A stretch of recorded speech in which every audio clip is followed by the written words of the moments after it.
Hey, I'm Mehdi from 3D channel and we are back with another tutorial. And this tutorial, we want to bring the texture from Substance Painter to the Unreal Engine, but this time it's different because we are going to use the displacement, a new feature in Unreal Engine that uses the Nanite advantage that allows us to bring the quality and play with the surface with the textures. So be with me, but before that, let me introduce you the brand new course that we release for Substance Painter.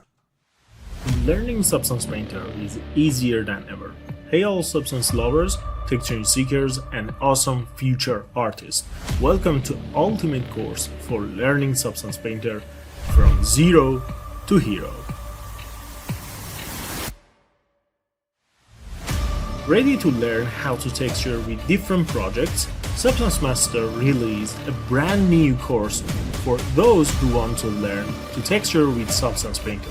In this course, we cover from preparing the model to rendering different projects, different challenges. If you want to level up your skill in texturing, come and check the Substance Master Ultimate course for learning Substance Painter.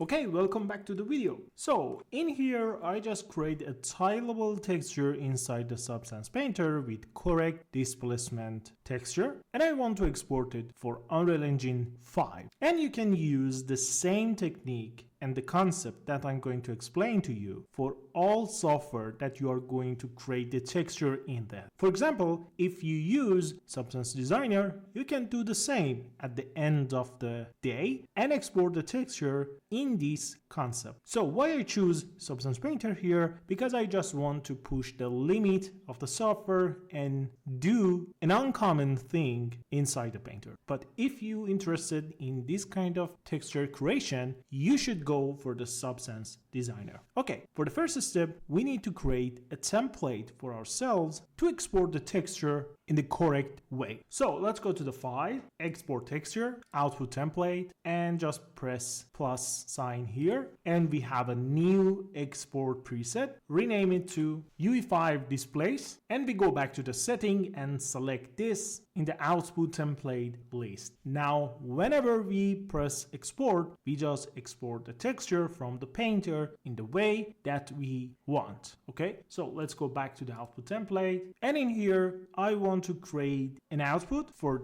base color and the opacity. Okay, so let's create RGB plus A, and in the input maps I'm looking for the base color, put it in RGB and choose the RGB channel. And now let's find the opacity, put it in A and choose the gray channel. So now we have the base color, okay? But we need to set a name for our output, okay? So I'm going to select the RGB alpha, remove it, press this little button and choose the texture set, okay? It means when we create the texture in the output, the name of that texture, the first part is the name of the texture set, okay? And now I'm going to put underline and BC as a base color, or we can go for the D as a diffuse. But in here, I prefer to have the BC as a base color, okay? And now let's go in here in the list and I choose the JPEG because most of the time I want to have my texture in a JPEG to reduce the data from the texture and compress the size. But when you export the JPEG, you lose the alpha channel. So whenever you have the opacity, you need to change this JPEG to the PNG. In the setting, in here, you just need to change it to the PNG. Okay, let's go back to the output template and I'm going to create the normal map output. So again, let's remove the RGB, give a proper name. The PNG is a good format for the normal map in a general way. And we can go for the 16 bits or 8-bit plus dithering.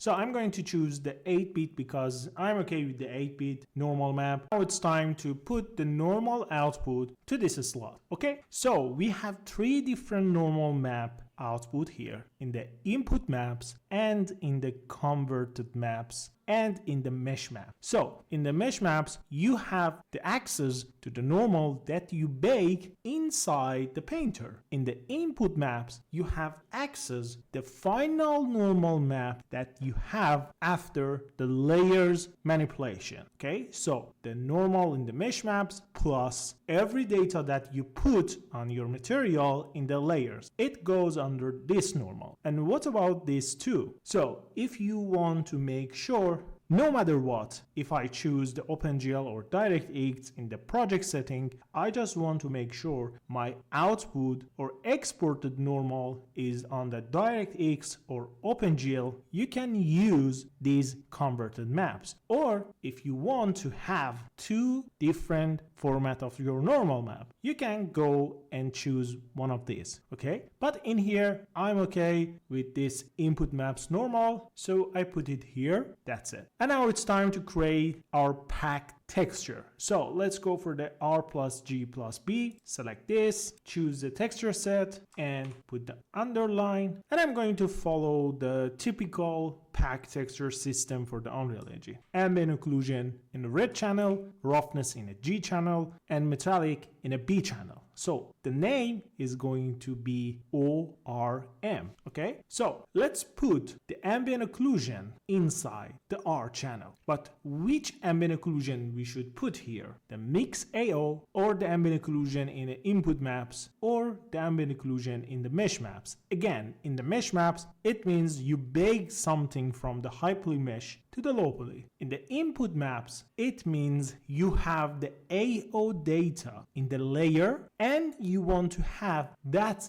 information in the output texture. And in the mixed AO, it means no matter what, I'm going to put the mesh maps ambient occlusion and input maps ambient occlusion information together. So for this, let's go for the mix AO and I choose the gray channel. The next is the roughness, so I just put the roughness here and at the end the metallic. Okay, so we are done with the essential texture output. Okay, and now we are going to create a gray scale texture. Choose the texture set and give it H suffix, and we put the height map into this. That's it. And for the height map, I suggest to go for the 16 bits. And for the ORM, we can choose the JPEG because there is no important information like height or normal that we want to have them in a PNG format. So in this way, we can reduce the size of the texture that we have at the end. And that's it. Let's go back to the setting. As you can see, we have 4 different texture and we can go to the global setting.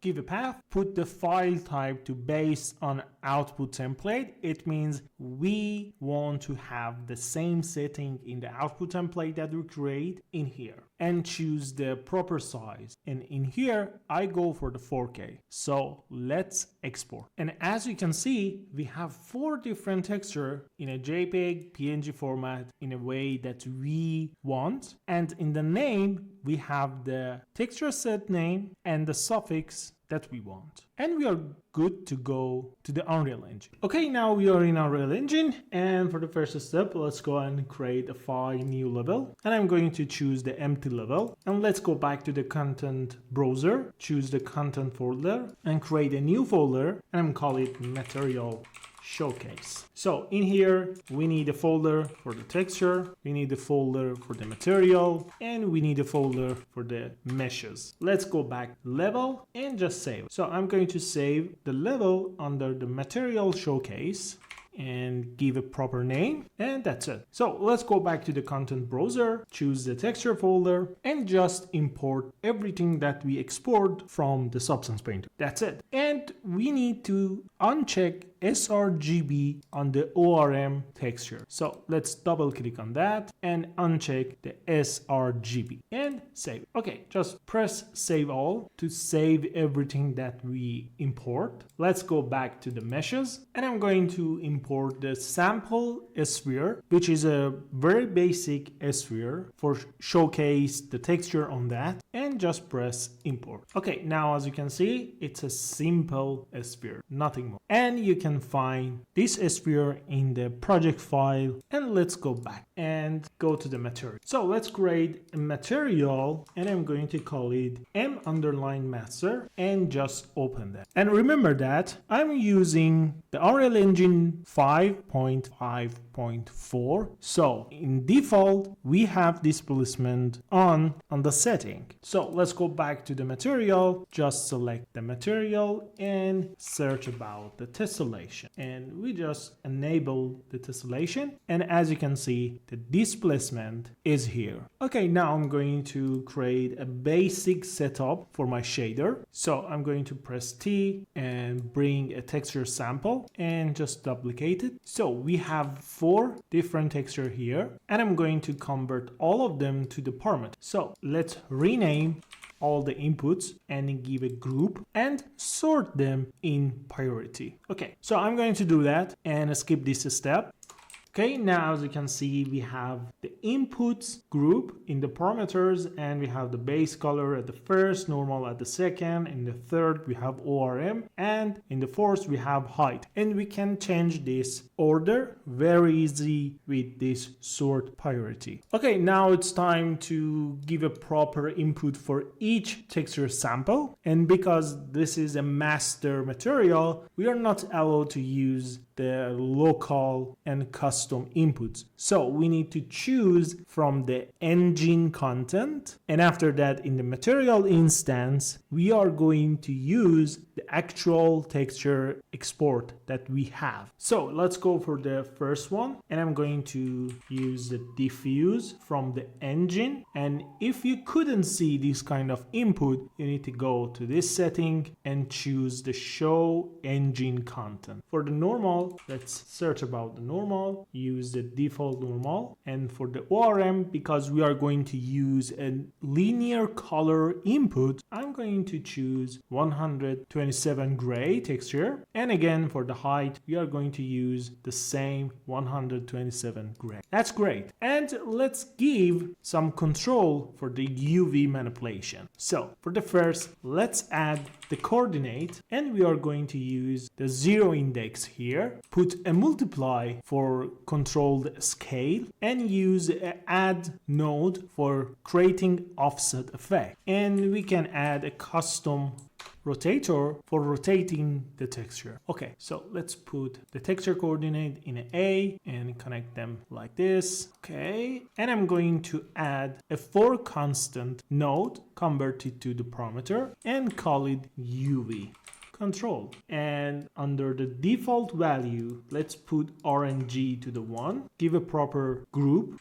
That's it. And under the channel name, let's give the R to the tile, G and B for the offset, X and Y. And in the alpha channel, I'm going to use this value for the rotate or rotation. Okay, that's great. So let's put the rotation to the rotation angle input of the custom rotator and put the tile into the multiply here and just load append vector node so we can append the offset Y and X together and put it on the B. And that's it for the UV manipulation section. So let's put a comment and rename it to the UV. For now, we can choose the RGB directly to the base color because I'm not going to create a crazy manipulation on the base color. So let's leave it like this. But for the normal, I'm going to use flatten normal and put the RGB to the normal, bring some constant value, and let's name it normal intensity, put it on 1. and just reverse it and put it to the flatness, and we can put the output or result to the normal input. So let's select the normal intensity, choose a proper group, and give a sort priority. That's it. So what about the height? So for the height, let's go and just put the RGB to the displacement, or you can choose the R to the displacement directly. And what about the ORM? We can give the R as an ambient occlusion to the ambient occlusion input, roughness to the roughness, and metallic to the metallic. But what if we have some kind of emissive map here? So we can add the emissive map separately, or we can add it to the alpha channel of the ORM texture. So at the end, we have ORME as an emissive. So let's go back to the Substance Painter. In a UE5 displace, we can choose RGBA and just grab this texture name and put it here. And we can remove this output. Okay, metallic to the B, roughness to the G, ambient occlusion to the R, mix AO goes to the R, and in A channel, I'm going to use the emissive as a gray channel. And we can go for the JPEG, and whenever we have emissive, we can change the JPEG to the PNG. Okay, so let's go back to the setting, let's go back to the padded material, and in here, because we have the emissive, I'm going to enable override option here and choose the PNG. That's it, and I'm going to re-export everything. Okay, now let's go back to the material editor, and I'm going to use the A channel of the ORM and just create some parameter for the emissive. So for the first one, I'm going to choose color of the emissive. Okay, so let's put a multiply here and press V and click to bring a for constant parameter or color parameter and rename it to emissive color and put that in the black. I'm going to give the parameter group to that and give a sort priority. That's it. Okay, so we are going to mix the mask that we have in A channel of the ORM export that we bring from the Substance Painter and multiply it with the color that we want. And again, I'm bring another multiply and bring a single constant value, and let's call it light intensity and put the value to the 0, or we can put it on a 1 because the previous input is black, so we are in a good position. We don't have any unwanted light. Okay, and give proper group and the sort priority and put the multiply result to the emissive color, and that's it. We have a basic material inside the Unreal that we can load the texture from Substance Painter. Okay, let's save it. Just go back to the content browser, create an instance and give a